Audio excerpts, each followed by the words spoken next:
On peut avoir de l'or, on peut avoir des diamants. Mais si on n'est pas riche dans la tête, on est un pays pauvre. Mes frères et sœurs, le premier pas vers le développement d'une nation, ce n'est pas découvrir l'or et le diamant qu'on a sous le sol et sous les pieds.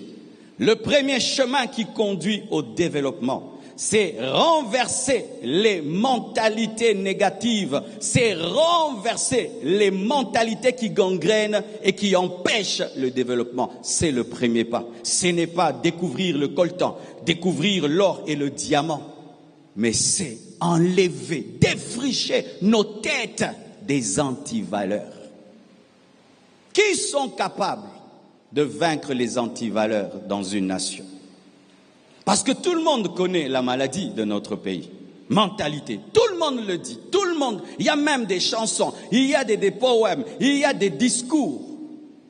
Mais qui peuvent vaincre les mauvaises mentalités? Les hommes qui parlent et les hommes qui sont écoutés. Les influenceurs spirituels, sociaux, étatiques, les professeurs, les pasteurs, les politiciens, les parents, les maîtres à l'école, ce sont eux qui peuvent enlever cela. C'est pourquoi, chaque fois, une fois par mois, je parlerai. Parce que nous sommes pasteurs aussi pour enlever les antivaleurs, pour parler de la nation et amener un changement. Là où le professeur échouera, le pasteur peut réussir. Là où le politicien échouera, le pasteur peut réussir. Parce que nous sommes accompagnés de la puissance du Saint-Esprit et de l'autorité spirituelle. Comment j'ai connu ce déclic? Un jour, mes frères et sœurs, je reviens du Burundi. Le Burundi n'a pas la même richesse que nous. Le Burundi n'est pas aussi vaste que nous. J'arrive à l'aéroport du Burundi, je descends de l'avion, j'entre dans ma voiture, personne ne me demande un seul dollar. Personne ne me demande un seul dollar. Je reviens à Kinshasa, j'arrive à l'aéroport, un groupe de 20 garçons, plus forts que moi, musclés, en train de m'appeler papa, yaya, en train de me quémander des 500 francs et de 1000 francs, avec des diamants, avec du coltan, avec toutes ces choses. Un problème de mentalité. Vous pensez qu'au Burundi, il n'y a pas de pauvres, il y a des pauvres, mais qui ont de la personnalité. Il y a des pauvres qui ont de la personnalité. Il y a des pauvres, mais qui ont de la personnalité. Être pauvre ne doit pas t'enlever ta personnalité. Donne-moi l'amen. Le Congolais, quand il est pauvre, il perd la personnalité. Quand il est pauvre, il peut appeler quelqu'un qui est moins âgé que lui, papa. Lorsqu'il est pauvre, il oublie que c'est un homme. Il oublie que c'est une grande femme. Un problème de mentalité. On ne sait pas. Je les ai regardés sincèrement. J'ai envie de les gifler. D'ailleurs, moi, je leur donne plus rien. Ils le savent. Avant, je donnais. Dieu m'a dit, tu encourages des bêtises. Nous encourageons des fois des bêtises. Tu penses que c'est l'amour. C'est encourager des bêtises. Parce que quand tu leur donnes, qu'est-ce qu'ils vont faire? Ils vont boire le lotoko. Ils vont fumer le chanvre. Ils vont coucher avec des prostituées. Et puis toi, tu leur as donné. Hé! Jamais plus je leur donne. Je préfère donner à un jeune de l'église qui va travailler, qui va investir, qui va faire des grandes choses, que donner à quelqu'un que je ne connais pas et qui est là. Tu lui donnes, il va demander à 1000 personnes, 1000 francs, et il se retrouve avec de l'argent et qui ne respectera même pas. Et puis Dieu me parlera. Il m'a dit, si tu n'utilises pas l'influence que je t'ai donnée pour changer ta nation, tu es échoué. Parce que réussir pour un pasteur, ce n'est pas faire 3 cultes, 4 cultes. C'est impacter sa nation. C'est impacter sa nation.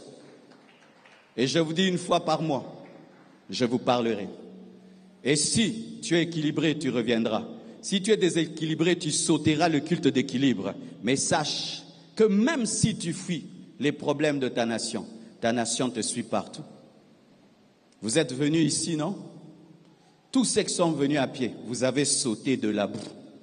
Qui t'a mis cette boue-là? Comment on peut avoir une route comme celle-ci, qui est en train de s'abîmer? Nous passons là tous les jours. On ne fait rien. Vous savez que si on ne fait rien, ça va devenir une grande piscine. Vous savez que si on ne fait rien, ça va devenir une piscine. Hein? Tous les jours, je suis derrière l'OVD pour arranger cette route-là. Mais il y a combien d'entreprises sur cette avenue? Ils n'ont que faire de ça. Rien à faire. Tant que leur business marche, ils s'en foutent de la route, alors que leur camion passe par la route. Devant l'église ici, c'est bien, il n'y a pas de boue. Mais avant d'entrer dans l'église, il y a la boue. Donc cette boue me concerne. Même s'il n'y a pas de boue devant l'église, la boue me concerne. Nous avons la politique de l'autruche, souvent nous les chrétiens. Vous savez, lorsque l'autruche est attaquée, que fait l'autruche? L'autruche creuse un trou et prend sa tête et met dedans.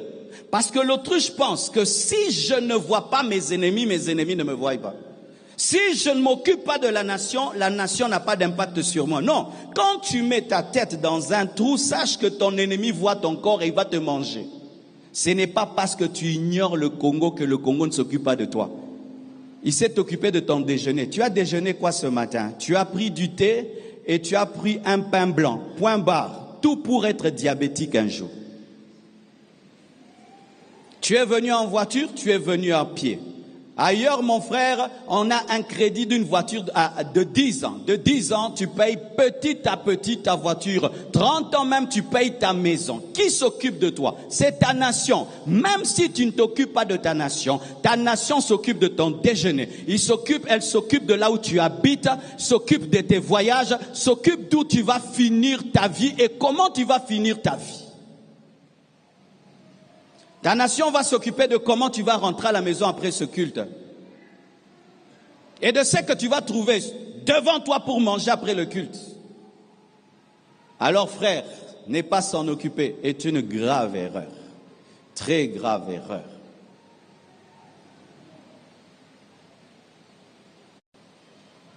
La Bible dit, dans Proverbe 23, verset 7, « Car il est comme les pensées de son âme. Mange et bois, te dira-t-il, mais son cœur n'est point avec toi. » L'homme est sa pensée. L'homme peut te parler, ce n'est pas ça l'homme. L'homme peut faire des choses, ce n'est pas l'homme. L'homme, c'est ce qu'il pense.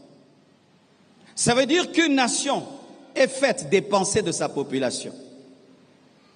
Prends un villageois, mets-le dans un château, reviens après un mois. Tu vas trouver le château dans quel état? Tu vas trouver le village dans le château. Pourquoi? Parce que le village est dans sa tête. La richesse d'une nation, c'est ce qu'il y a dans la pensée de son peuple. Ce n'est pas ce qu'il y a dans le sol et le sous-sol. C'est ce qui est dans la pensée. C'est ce qui est dans la pensée. C'est ce qui est dans la pensée. Qu'est-ce qu'il y a dans nos pensées? Qu'est-ce qu'il y a dans nos pensées? Si on prenait ce pays et il devenait le Japon, après 10 ans, sera-t-il toujours le Japon?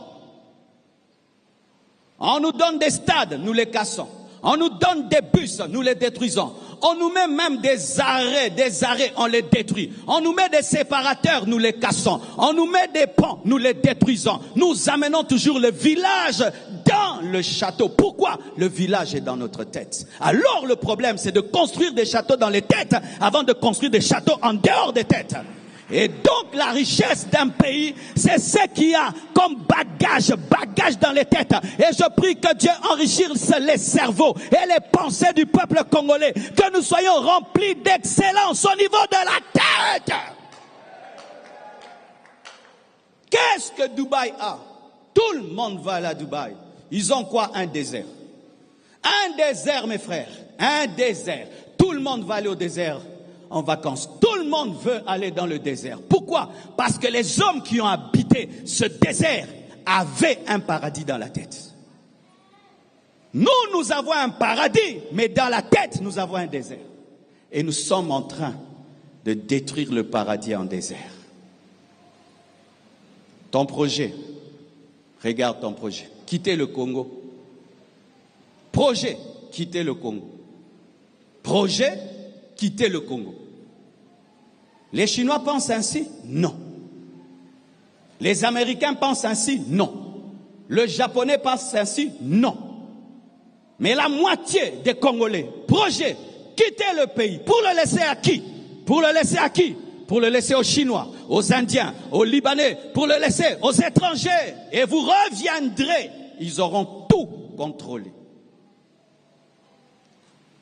La richesse d'une nation, ce sont les hommes. Nous devons célébrer les hommes excellents. Nous devons célébrer les hommes différents.